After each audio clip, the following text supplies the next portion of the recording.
आज तक लोगों को नहीं मालूम कि पूजन करने बैठते हैं तो सबसे पहले क्या करते हैं। पर सबसे पहला काम मंदिर में बिना पंडित के सबसे पहला काम कौन सा होता है? तो सबसे पहला काम होता है भगवान को धन्यवाद देना कि आज भी आपने मुझे इस मंदिर में आपका दीदार कराने के लिए, दर्शन कराने के लिए बोला। अगर पंडित साथ में होगा तो पहले वो मंत्र बोलेगा, स्वस्ति वाचन करेगा। स्वस्ति वाचन करने में उसको अर्थात भगवान के लिए भी प्रसन्नता और आपके लिए भी प्रसन्नता। पर आपके पास कोई ब्राह्मण नहीं, आपको कोई स्तुति नहीं आती, आपको कोई मंत्र नहीं आता, आपको कोई साधना नहीं आती, आपको कोई तप नहीं आता, पर आप इतना तो कर सकते हो कि भगवान के मंदिर में जाकर उनको धन्यवाद दे सकते हो कि तेरी कृपा है जो मुझे चलकर यहां तक बुला लिया, 2 कदम चलाया, यहां तक बुलाया, ये तेरी कृपा है। और बड़ी कृपा करी जो डलिया भर के पूजन का सामान भी लाई, बड़ी कृपा करी जो दूध भरकर भी लाई, बड़ी कृपा करी जो कलश भरकर भी लाई। कितने लोगों का फायदा है कलश भरकर मंदिर ले जाने में? देखिए जरा कितने लोगों का फायदा। हिंदू धर्म में विष्णु पुराण में, पद्म पुराण में लिखा है, सौभाग्यवती नारी जब भरा हुआ पानी का लोटा लेकर कलश लेकर जाती है और उसको देखकर कोई व्यक्ति निकल कर चले जाता है तो जिस काम के लिए जाता है वो काम सफल हो जाता है। मंदिर का ही लोटा, मंदिर का ही पानी, सिर पे पल्लू लेके हर हर महादेव, बस शिव जी के चढ़ा रही और इतने प्रेम से रिझा रही। अब फ्री का पानी था तो एक लोटे में मन भी नहीं माने। अरे करा तो भगवान के सम्मुख में पहुंचकर अगर आप जल का पात्र भी लेकर जा रहे हो, भरा हुआ लेकर जा रहे हो, तो कितनी प्रसन्नता की बात है। हिंदू धर्म की रीति है, जिस पात्र को हम जल चढ़ाने लेकर जाते हैं उस पात्र में भगवान के चरणों का जल लाते हैं, खाली पात्र नहीं लाते। क्या लाते हैं? भगवान के चरणों का जल। उस चरणोदक को लेकर आए, घर में रखा, सबने अपने नैनों में लगाया, हृदय में लगाया, चित्तवृत्ति में लगाया। खाली पात्र हम लेकर वापस नहीं आ रहे हैं। शिव मंदिर में जब जब जाओ, जल चढ़ाने के लिए जाओ, पात्र तुमने शंकर जी को पूरा पानी चढ़ा भी दिया तो शंकर के चरणारविंद का थोड़ा सा जल पात्र में डाल के भले 2 बूंद लाओ, 4 बूंद लाओ, इतना सा लाओ, पर लाओ और उसको पूरे परिवार के नेत्रों में जब लेकर आए हो चरणोदक तो लगाओ। पर खाली पात्र नहीं लेकर आना। खाली पात्र लाने में ध्यान दीजिए, जब आप पूरा जल समर्पित कर देते हैं, जल समर्पित भी पूरा करना है, भगवान को चढ़ा रहे हो तो पूरा समर्पण होना चाहिए, पूर्ण समर्पण। इसलिए शंकर भगवान को अधूरा समर्पण नहीं, इसलिए श्रीफल भी पूर्ण चढ़ता है। शंकर जी के मंदिर में श्रीफल नहीं फूटता, पूर्ण श्रीफल। बेलपत्री भी पूरी, चावल का दाना भी चढ़ेगा तो आखा, फल भी चढ़ेगा तो आखा, फूल भी चढ़ेगा तो आखा। भगवान को कोई चीज खंडित नहीं चढ़ती, शिव जी को जल भी चढ़ेगा तो पूर्ण।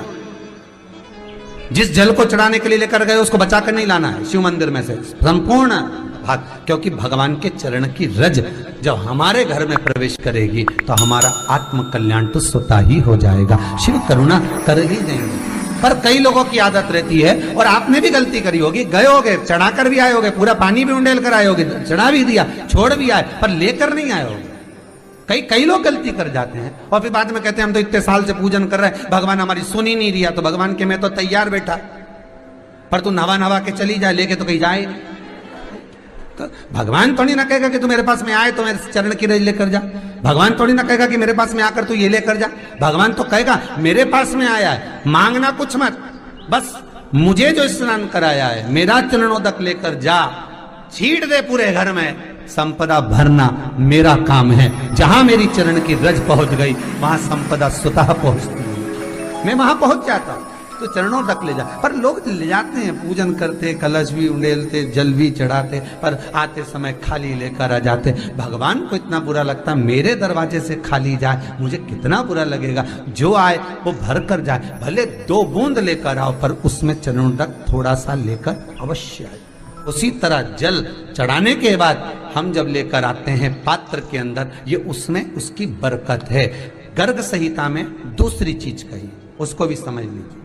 गर्ग संहिता में कहा गया, जब आप घर से जल लेकर जाते हो भरकर, तो ये सृष्टि की जितनी नदियां हैं, पृथ्वी पर जितनी नदियां विद्यमान हैं, जितने तालाब, जितने सरोवर, जितने कुंड, जितने विराजमान हैं, उन सारे तीर्थों का जल जब आप घर से लेकर निकलते हो तो वो तीर्थ का संपूर्ण जल आपके कलश में आ जाता है। और जब आप उस जल को शिव पर समर्पित कर देती हो और 2 बूंद चरणादक लेकर जब जाती हो तो शिव महापुराण गर्ग संहिता पद्म पुराण कहती है वो जल साधारण नहीं रहता, वो गंगा जल बनकर तुम्हारे घर को पवित्र करने के लिए पहुंच जाता है। वो पवित्र गंगा जल बन जाता, उसको लेकर प्रवेश कर जाता। हम बार बार कहेंगे भगवान के मंदिर जब भी जाओ ना, चेहरे पर प्रसन्नता होना चाहिए।